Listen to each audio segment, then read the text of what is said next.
My name is Idriss, and I'm French. Nobody's perfect.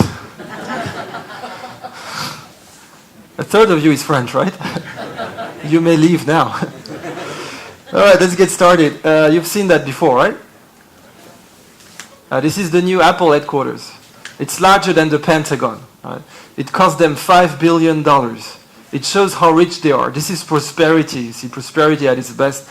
But they wanted it to look like the Fruit Bowl of America, because California used to be the Fruit Bowl of America. That was the name of it. So California was an agricultural state. Way before Silicon Valley, Hollywood, you name it, California was an agricultural state. It's still there that they make the best wine in North America.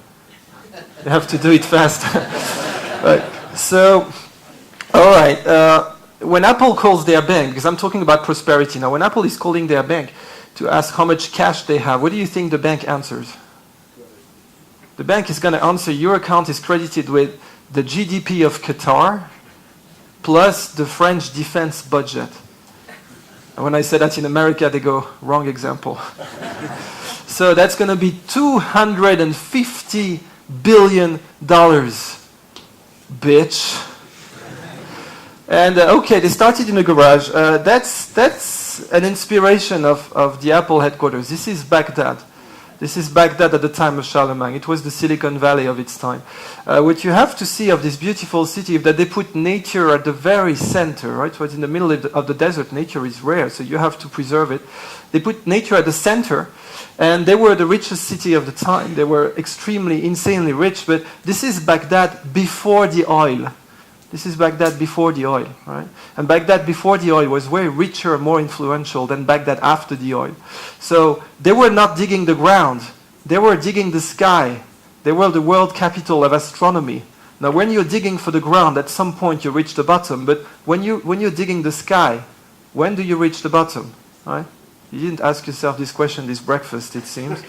So before I go further, my most important message is here, and I'm very serious with you. I don't have a more important message than this one. So when I give it to you, you can go have a beer. I don't have a more important message than this one.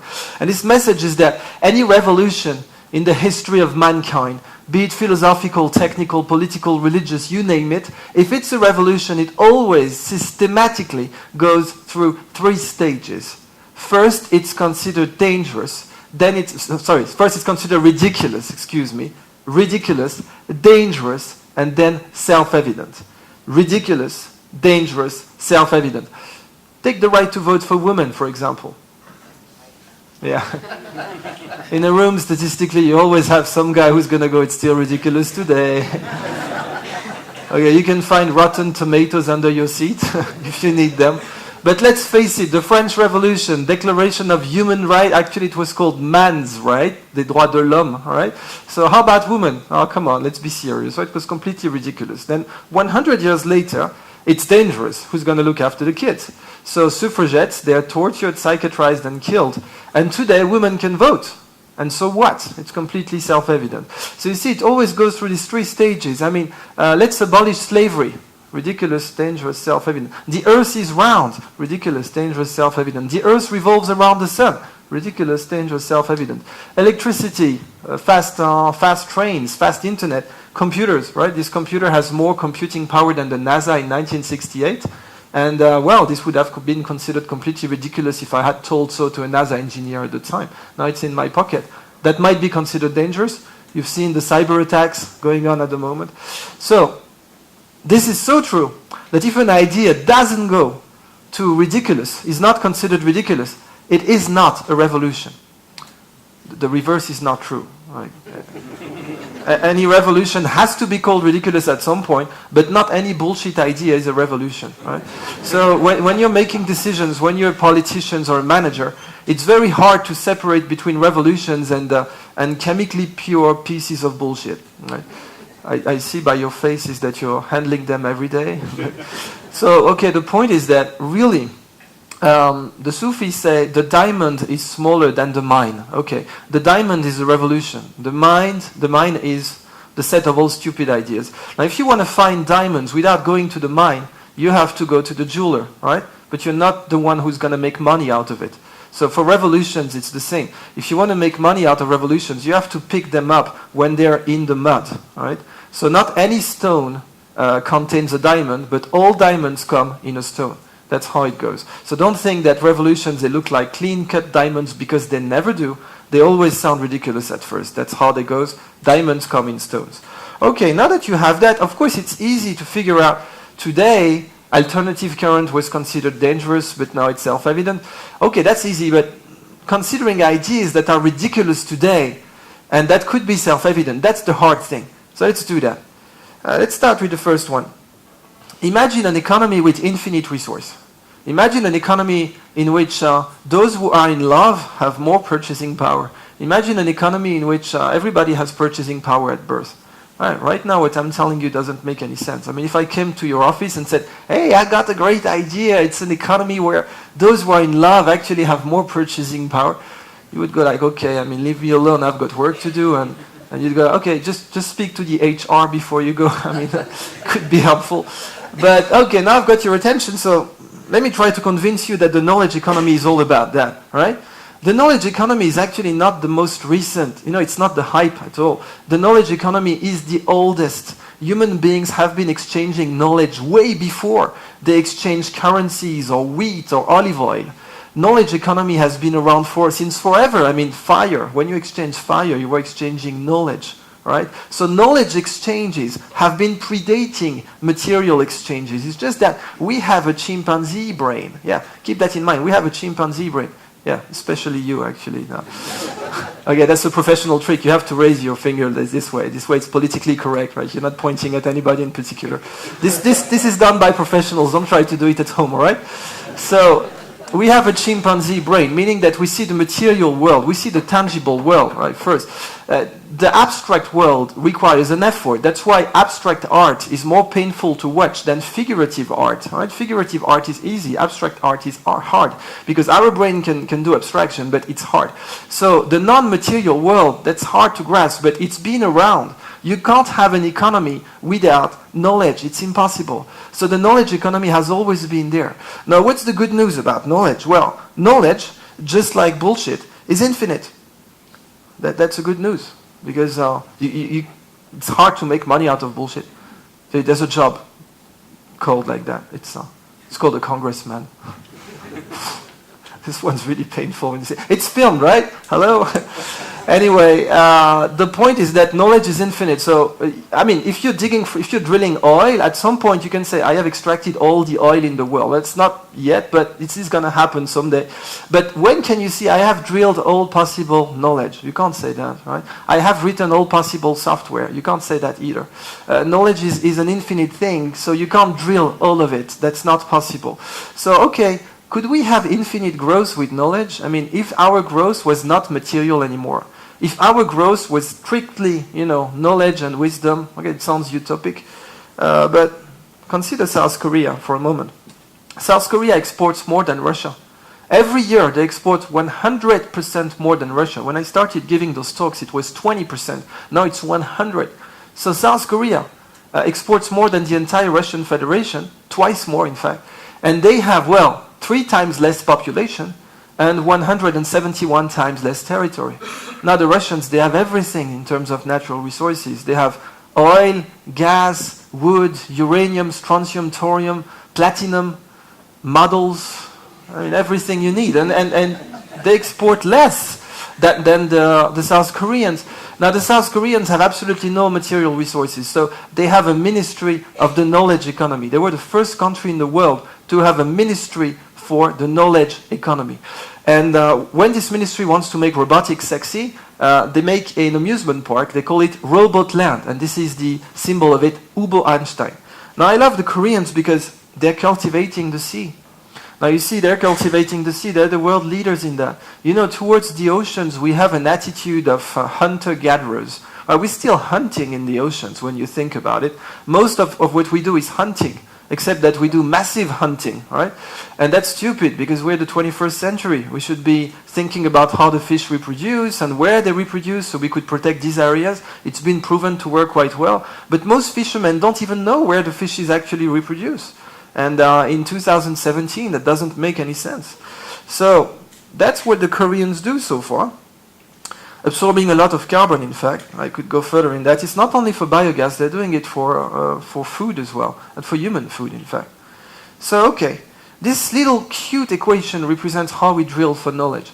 Now, okay, before your brain, because I need to tell you something. We have been disgusting people so much about mathematics that it's been proven in neurosciences that for certain people, when we show them an equation, there's a part of their brain that activates and that says, don't even fucking try. Now, okay, try to turn that off, all right? You turn this piece of malware, of virus in your head, and you tell it shut off. It's very easy to understand. It says, the flow of knowledge, what you're doing right now, this equation represents exactly what you are doing right now. You are extracting knowledge from my talk, okay? So my talk is a knowledge well. It's a knowledge field, just like an oil field, okay? To extract knowledge from a knowledge field, this is what you need to spend. Attention multiplied by time. Attention multiplied by time. This is what you need. If you want to download knowledge to your brain, it's impossible to do it if you're not paying attention or time. So you really have to pay attention. That's why they call it pay attention in English, because it's something you pay actually. And why is it a product? Because if you don't pay one, everything is zero, right? If you give me 1 hour of your time, but during 1 hour you put your brain in Barry White music mode, there won't be too much of an exchange. I like this example because statistically there's going to be someone in the room who's going to have let the music play for 1 hour. Right? Can you feel it coming? I'm doing dirty tricks there. Okay, the point is if you give me zero attention, there is no knowledge exchange. So the unit to purchase knowledge is not time. It's attention multiplied by time. You know, only at school they think it's only time, right? You're going to study English three hours per week, or we're not bilingual at the end of the day because 3 hours doesn't mean 3 hours at full attention. Yeah, if school were competitive to take attention, everybody would know, right? And the point is that it's compulsory for a reason. So attention you can't force. You need to seduce, right? And the unit of purchasing knowledge is 1 at. 1 at is 1 hour at full attention. Full attention is very easy to define. It's when you're so absorbed by your book that you miss your train station. When you're so absorbed by your book or by a Candy Crush game that you miss your train station, you're at full attention. Right? When you're in elevator music mode, like like you over there, well, you are actually at attention equals 0. So how do you call it when you give all your attention and all your time to someone? All right, you guys are in business, so you have no heart. It's called love, guys. Hello? When you give all your attention and all your time to somebody, it's called love, yeah. When you love your kids, you want to give them attention and time. So you love somebody, you want to give attention and time to that person. That's the same for a field, for a subject. If you love mathematics, it's going to be much easier to give attention and time to them. The same for arts or golf or you name it. If you love something, it's easier to spend attention and time. So it really means that the knowledge economy actually maximizes the purchasing power of those who are in love. Normally I just drop the mic and go. But that's true. I mean, if you love a field, imagine you have 5 hours and your competition has 5 hours as well, but you happen to love what you do.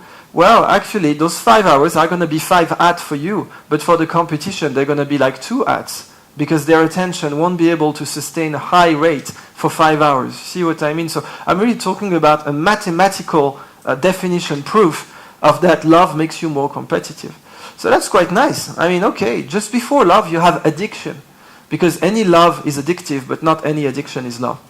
I let you think about it for a moment, right? If you see some stuff in your personal life. So, games are very good at grabbing attention. Games are excellent at, you know, the Greeks, they had the Olympic Games, and you had peace during the Olympic Games because everybody was watching. The same for the Romans. When they wanted peace in Rome, they would actually have the circus games. And everybody would watch and you'd have peace. And today when a TV channel wants to sell commercials, they're not going to put a university lecture, right? They're going to put a game, TV game or football, which is a game, right? And a World Cup final is going to grab more attention and time than the entire academic world in 10 years, right? That's why Karim Benzema is much better paid than me. Don't laugh, it's not supposed to be funny, right? So, games are great at grabbing attention, and of course, video games are part of them. I mean, how many hours do you think humanity has spent on World of Warcraft? It's a very addictive video game. How many hours do you think? Okay, let's put it in years, right? Who think it's the age of America, the age of the United States of America, 240 years? More or less? Yeah. More? Who thinks it's the age of France, 1,500 years? More? Who thinks it's the age of civilization, 15,000 years?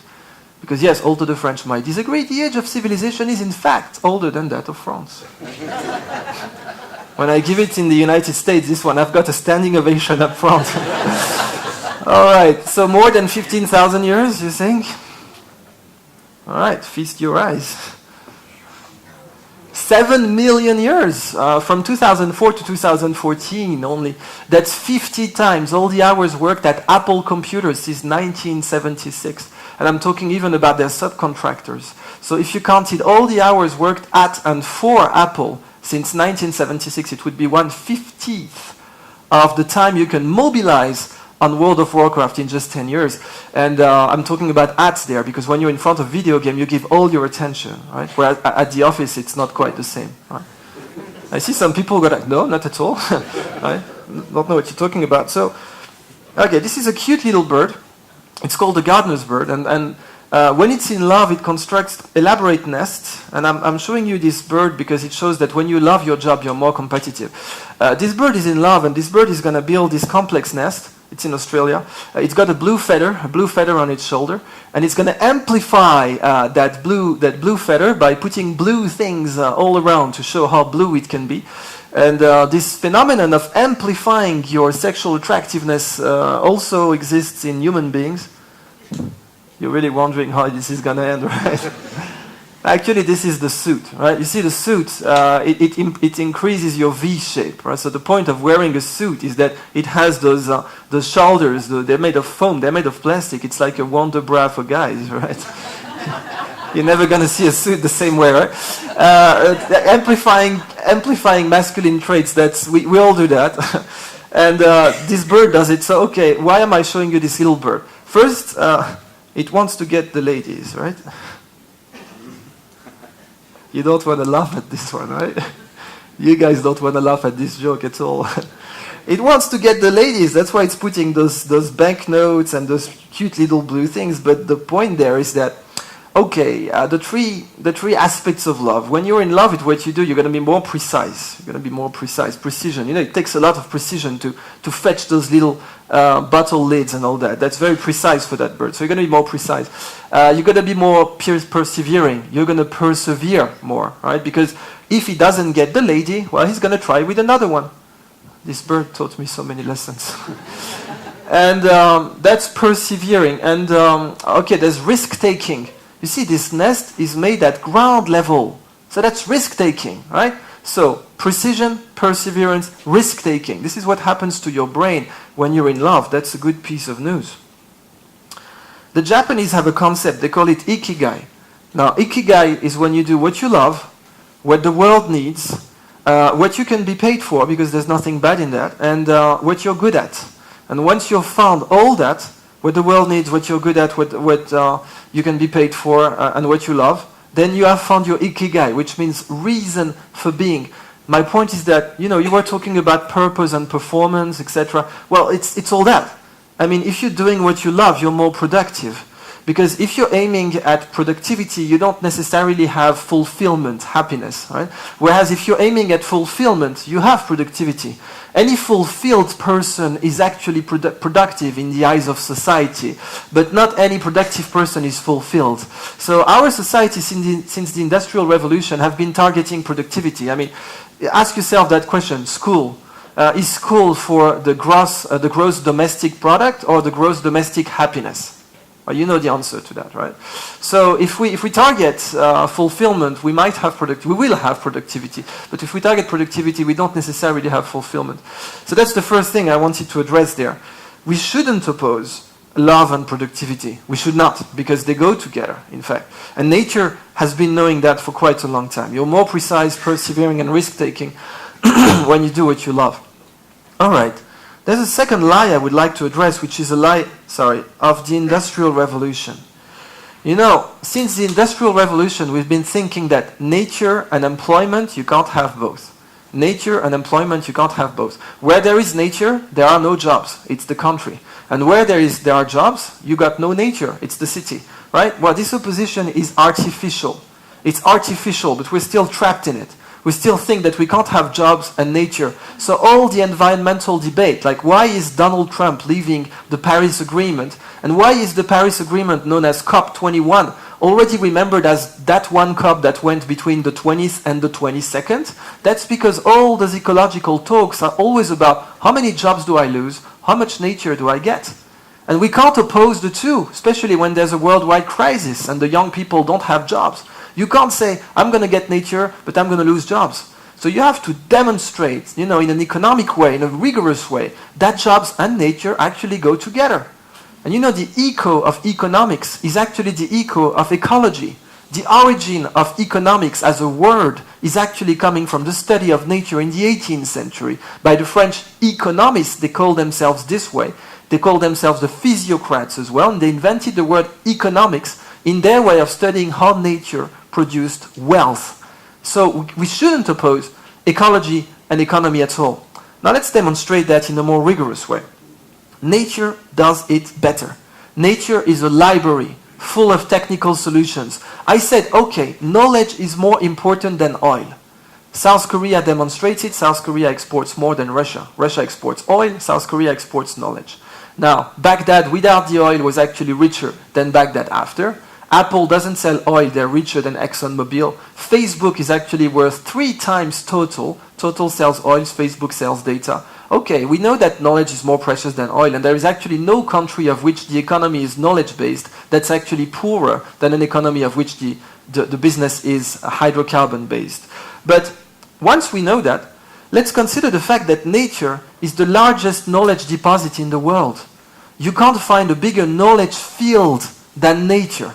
Nature is like an oil field, except that it's much better than oil, it's knowledge. So how do we do that? This is silicon. When nature prints silicon, this is how it looks like. So this is a small algae, it's a diatom, and when nature prints silicon, that's how it looks like. Now this is when we print silicon. This is the memory of my phone under the microscope. Can you see the difference? This is how we do it. This is how nature does it. And nature does it in a glass of water. Our factories to build those RAM cells I showed you cost $3.5 billion. Now, nature does it in a glass of water. So in a glass of water, you've got Intel Core i7 microchips floating. And they've been floating for 60 million years. So nature gives us always 2 slaps. Slap number 1, my product is better than yours. That's slap number 1. But slap number 2, my process is better than yours as well. It costs no energy. As a matter of fact, you see, that phone is going to lose its battery quite fast, right? That's why this talk is kind of short, but it's going to lose its battery quite fast. So it means this phone is essentially dying of starvation in like a few hours. Well, for me to die of starvation, it's 33 days. So it's easy to lose battery. It's hard to lose fat, right? Too bad I can't plug the phone directly to my stomach or something. But the point is that nature is optimized when it comes to energy. So that's very interesting. Nature is high-tech. So high-tech we can't make it. Right? We can't reproduce nature. Right? So nature is really high-tech. And this is the Eiffel Tower. Because at some point, right? I had to. Right? It's good to bring civilization to people from time to time. And the Eiffel Tower has that particularity that it's actually lighter. You see the air cylinder, right? You take the air cylinder that boxes the Eiffel Tower, it's actually heavier than the tower itself. So the tower itself is lighter than the air of the cylinder that boxes it. And this crazy feat of engineering was made possible because the engineer of Gustave Eiffel, who had actually studied in Switzerland, studied human bone. And the pillars of the Eiffel Tower are based on human bones. And that's how they could be so light. And of course, this was the Statue of Liberty as well. All those techniques that were developed at the time, they were bio-inspired. So when you guys have to demonstrate that nature is worth a lot of money without destroying it, this is the kind of examples that you need to give people. We shouldn't exploit nature for its matter only. We should exploit nature for its knowledge as well. Because the knowledge of nature is like huge and it's worth much more than the matter. It's like when you're selling a book, right? Imagine imagine your grandfather gives you a library, so many shelves full of very precious books, and you receive those shelves full of precious books, and you tell yourself, oh great, I'm going to become a shelf seller. Right? That's stupid. It doesn't make any sense.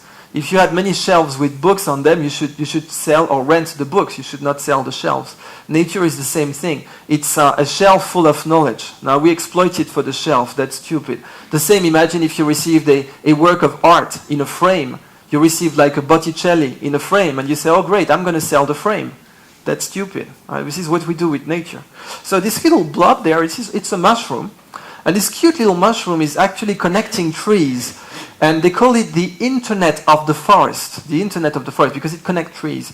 And it takes the waste of one tree and gives it to another tree as a nutrient, and it takes its share, so it's got a working business model.